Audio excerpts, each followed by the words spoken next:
ብዙ ጊዜ ብሎግሽን እንወደዋለን ሀዊ በርቺ፣ በዚሁ ቀጥ የምትሉኝ ከልብ ያመሰግናለሁኝ። ያው እኔ ብዙ ጊዜ ብሎግ ነው የምለቀው፣ የሚታይልኝም እሱ ይሻላል ትንሽ ማለት ነው። እና ከብሎግ ውጪ ምንም ነገር የለኝም እና ስለምትወዱልኝ ደግሞ አመሰግናለሁ። እንሻላ በጥሩ ነገር በዚህ በተሻለ ነገር እመጣለሁኝ። በአንድ አይነት ነገር መቼም አልቀጥልም። አሰላሙ አለይኩም ወረህመቱላሂ ወበረካቱ። ውዶቼ እንዴት ናችሁ? ደህና ናችሁ ወይ? ሁላችሁንም ሰላም ብያለሁ። ለእኔ ቤት አዲስ የሆናችሁ ሰዎች ሰብስክራይብ አርጉኝ፣ ላይክ አርጉኝ እና ተከታታዮቼ ውዶቼ ወዳችሁ ፈቅዳችሁ ስለምትከታተሉኝ ከልብ ያመሰግናለሁኝ። ስለምትሰጡኝ አስተያየት፣ ስለ ብሎጌ ብዙ ጊዜ አስተያየት ትሰጡኝ ያላችሁ፣ በርቺ በዚህ ቀጥ ትላላችሁና አስተያየታችሁንም ሁሉ ነገራችሁንም ትችትም ቢሆን እቀበላለሁ፣ ችግር የለውም ማለት ነው። እና ሁለት ቦታ ሄጄ የባሌ ቤተሰብና እኔ ቤተሰብ ሄጄ ዝያራ ሄጄ ነበር። የሁለት ቀን ብሎግ ነው፣ አሳያችኋለሁ ማለት ነው። እዚህ ጋር እንጀራ ጋግሬ በወጥ ይዤ ምናምን የባሌ ቤተሰቦች ጋር ነበር የሄድኩትኝ እና ደስ የሚል ጊዜ አሳልፌ መጣው። ከዛ በኋላ ደግሞ እኔ ቤተሰብ ጋር ሄድኩ ማለት ነው። እኛ ሀገር ወደ ስልጤ ወደ ጉራጌ ምናምን አካባቢ ይሄ ከኢድ በኋላ 6 ቀን ጾሙና ከዛ የሸዋል ፍቺ የሚሉት ነገር አላቸው፣ ግን እየጠፋ ነው። ቢሆንም ትልልቅ አባቶች እናቶች ምናምን ያከብሩታል። እሱን ቀን ነው የሚጠብቁት ልጆቻቸው ለዚያራ ሊመጡላቸውና እኔም ለዛ ነበር የሄድኩትኝ።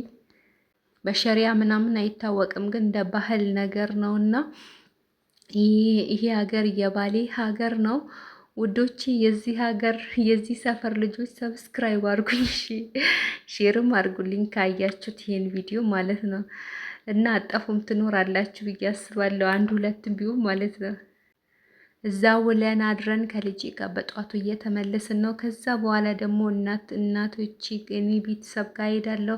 የኔና የባሌ ቤተሰብ ይራራቃል፣ በጣም ነው የሚራራቀውና የዚህ ሰፈር ልጆች ሰፈራችሁ በጣም ሩቅ ነው፣ መከራ ነው። በቃ ባጃጃ አይገባም ምናምን እና ብሎጌን እያያችሁ አንዳንድ ወሬ እናውራ ማለት ነው።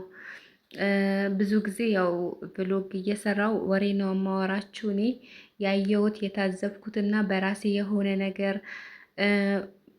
የደረሰብኝ ነገር ወይም ደግሞ ደርሶብኝ ከዛ የተማርኩበት ነገር የጠቀመኝ ነገር ምናምን ነው የማወራችሁ። ዛሬ የማወራው ከአረብ ሀገር ልክ 5 ዓመትም 6 ዓመትም 10 ዓመትም ብዙም አመት ቆይተን ሰርተን ስንመጣ ብዙዎቻችን አንረጋጋም ማለት ነው። እንቀዠቀዣለን። ገንዘባችን ላገኘነው ነገር ነው የምናጠፋው። ይሄ የኔ ቤተሰቦች ጋር ሄጄ ነው። ጫት ለምን እቅማሉ ካላችሁ እኔ አያገባኝም፣ እቅማለሁ እና ሴቶችም ወንዶችም ይቅማሉ፣ ትልቆች ማለት ነው። ድዋ ብለው ነው የሚቅሙት። እንግዲህ ምንም ማድረግ አይቻልም፣ ብንነግራቸውም አይሰሙም። እና ወደ ወሬ ልምጣና ማለት ነው።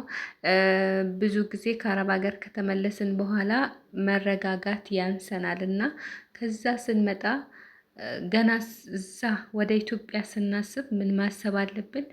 ቁጭ ብዬ ብቻዬ የጥሞና ጊዜ ያስፈልገኛል ብለን ከማንም ሰው ማግኘት ያለባችሁ ሰው አለ መቼም፣ እናት አባት፣ የቅርብ ቤተሰብ ልጅ ምናምን ካለ እሱን ታገኛላችሁ። ግን ከሁሉም ላሽቃበጠላችሁ ሁሉ ካላገኘሁት ከእሱ ጋር ካልሆንኩ እሱን ሆነ ነገር ካልጋበዝኩ እሱን ሆነ ነገር ካላደረግኩ ማለት የለባችሁ። ምክንያቱም በሆይ ሆይታ ብዙ ገንዘባችሁ ያልቃል፣ ብዙ ነገራችሁ ራሳችሁም ክራውድድ ትሆናላችሁ ማለት ነው። ለተወሰነ ጊዜ ቁጭ በሉ፣ ብቻችሁን ራሳችሁን አዳምጡ። ምን መስራት አለብኝ? ህይወቴ እንዴት ነው ማስተካከል? ምክንያቱም ከዛ ስንመጣ በዜሮ ነው የምንጀምረው። ብር ራሱ ቢኖረን ከዚህ ሀገር እንትን ማለት ነው የኢትዮጵያ አኗኗር እና የአረብ ሀገር አኗኗር አንድ አይደለም። ይጋጭብንና እንትናችን ክራውድ ይሆናል። መቼም አይመጣልንም የአረብ ሀገር አኗኗር እዚህ ሀገር እናድርገው ብንል ብራችን ብናወጣ ጉልበታችን ቢያልቅ የዛን ሀገር ላይፍ ስታይል ኢትዮጵያ ላይ አይመጣልንም። ለማምጣት ራሱ ብንሞክር ማለት ነው። እዚህ ያለው አኗኗር የዚህ ሀገር ያለው ላይፍ ስታይል ሌላ ነውና ረዥም ዓመት ስንቆይ ደግሞ ረሰዋለን። የአረቦቹ ባህሪ ያኗኗራቸው ምናምን ይጋባብንና ልክ እንደነሱ ለመኖር እንሞክራለን። ያኔ ተጋጅቶብን ብራችንም አልቆ ሀገሩን ማስጠልቶን ምናምን ተመልሰን እንሄዳለን ማለት ነው። እና ያ እንዳይሆን መጀመሪያ እንደመጣችሁ ትዳርም ካላችሁ ቤታችሁን ዘግታችሁ አሞኝ ነው የመጣሁት በሉ። ወላሂ አሞኝ መጥቼ ነው ድንገት ነው የመጣሁት በሉና ቤታችሁን ዘግታችሁ ጸጥ በሉ።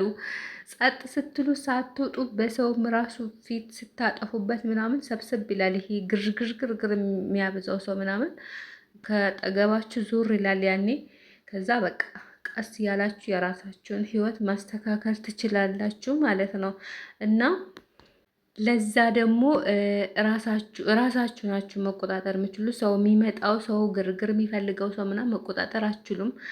አትምጣም ብትሉት የሚመጣ የኢትዮጵያ አብዛኛው ሰው ይሄ ያልገባው ሰው ነው። አብዛኛው የገጠሩም የከተማውም በቃ የማይገባው የማይረዳ ሰው ነው። እናንተን የማይረዳችሁ ሰው ነው። እና ለዛ ራሳችሁ ሰብሰብ ስትሉ ደግሞ እያየ አየር ሲያጣ ሊሰበሰብ ይችላል ማለት ነው። እና ከዛ ገንዘባችሁም አይጠፋም። ሌላ ደግሞ ውስጣችሁም ይረጋጋል። ምን መስራት እንዳለባችሁ የሰዎቹን ባህሪ ትወስዳላችሁ። ሰዎች እንዴት ነው የሚኖሩት? እንዴት ነው እንደዚህ ጽድት ብለው በትንሽ ነገር ቤቱ ክራይ እንኳን ቤት ተከራይተው ራሱ ጽድት ብሎ የሚኖሩ ሰዎች አሉ ማለት ነው። ሳይጨናነቁ ፊታቸው ማዲያት ሳያወጣ በሽተኛ ሳይሆኑ ወገባቸው ሳይነካ ምናቸውም። እኛ አረብ ሀገር በቆየን ቁጥር የሆነ ነገራችን የታመመ ነው፣ የሆነ በሽታ አለብን አብዛኞቻችን ማለት ነው። እንዴት ነው እንደዚህ ጽድት ብለው ልጆቻቸውን እያስተማሩ ልጆቻቸውን እያቀፉ የሚኖሩ እንዴት ነው ብላችሁ ቀስ ብላችሁ የሰዎቹን እንትን ታያላችሁ።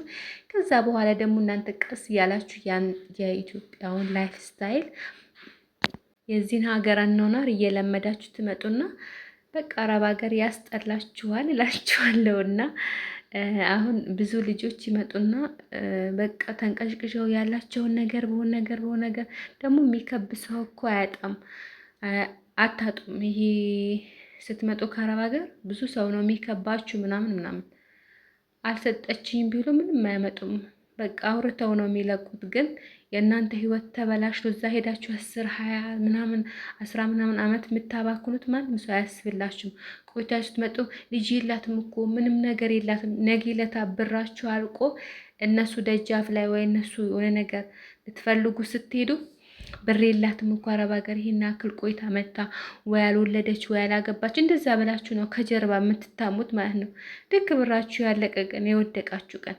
ስለዚህ አልሰጠችው የሚል ሰው በጉቦ የሚወዳችሁ ሰው ሳይወዳችሁ ይቅር፣ እዛው ይቅርባችሁ። የሚወዳችሁ ሰው እናንተን መውደድ ነው ያለበት ማለት ነው። እና መጀመሪያ ራሳችሁን አቆሙ።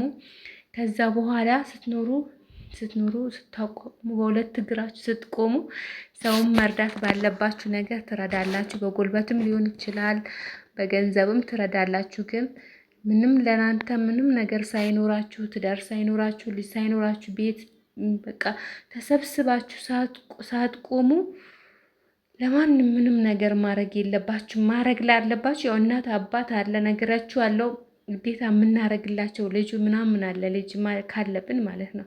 ከዛ ውጭ